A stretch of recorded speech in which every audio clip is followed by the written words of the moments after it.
Wacky Worm!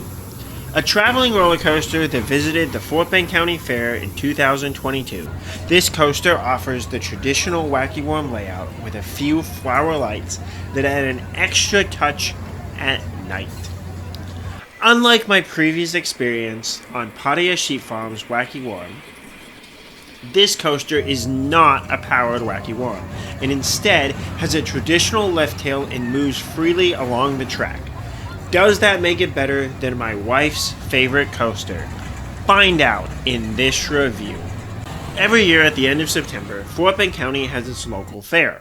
The fairgrounds are located in the rapidly growing area of Rosenberg, right off of Highway 59, which is the southwest freeway heading out of Houston, Texas. Overall, it is an easy location for anyone to get to. Richmond, located next to Rosenberg, but they didn't want the railroad station in their town, so Rosenberg was created, is the county seat for Fort Bend County. However, with Rosenberg's proximity to the freeway, its rapid growth has started to overshadow Richmond in this area of Texas. For locals in the Richmond-Rosenberg area, the Midway and Carnival rides are an exciting highlight to each year and offer a nice escape in a major metropolitan area that still lacks a major amusement park.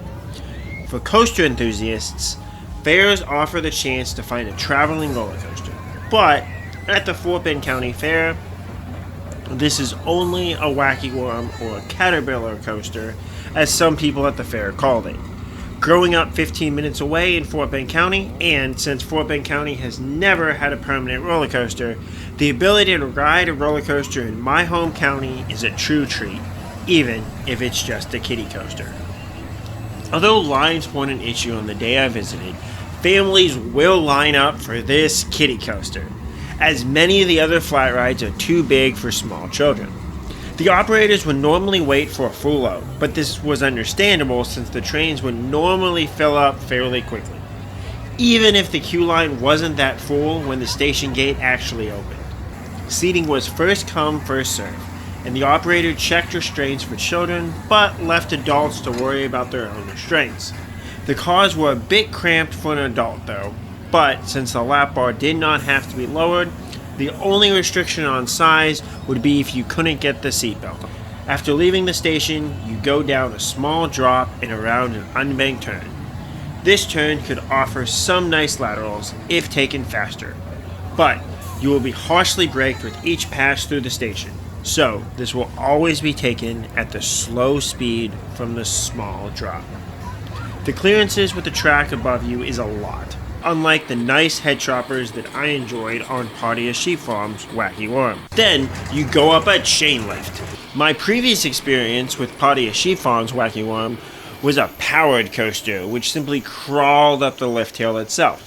The clickety-clack of a lift hill, though, is nice, and seemingly promises that this coaster will have more freedom to be a roller coaster.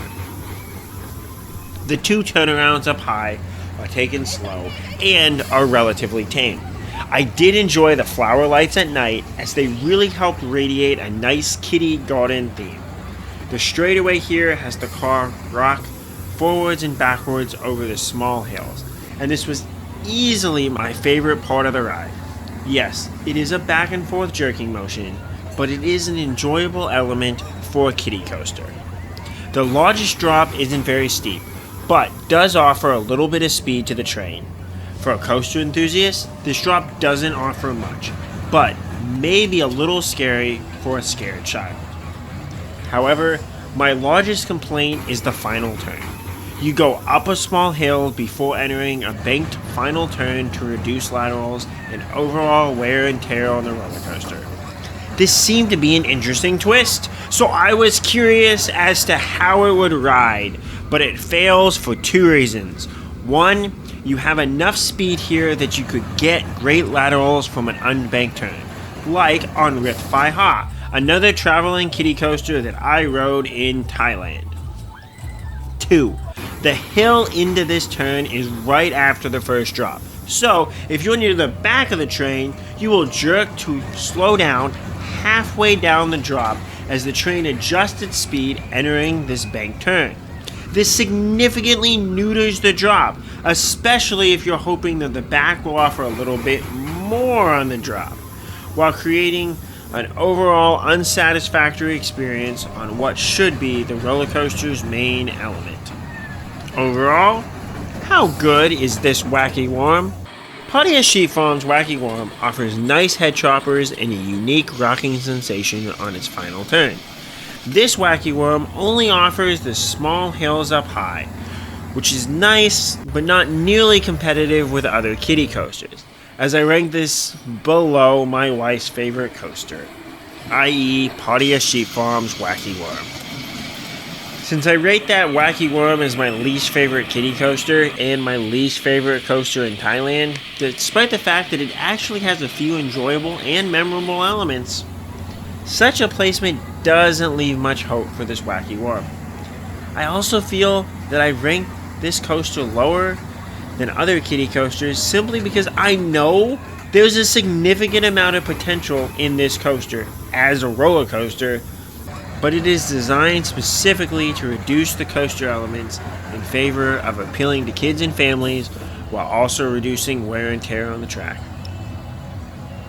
After getting dizzy on the many spinning flat rides at the Fort Bend County Fair, though, riding this coaster again did seem to mess with my head a little.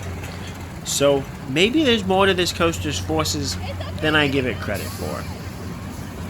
Have you gone in to ride a roller coaster at the Fort Bend County Fair? Or any Wacky Worm coasters in general? What are your thoughts? Let me know. And, as always, Cup Kun Krop.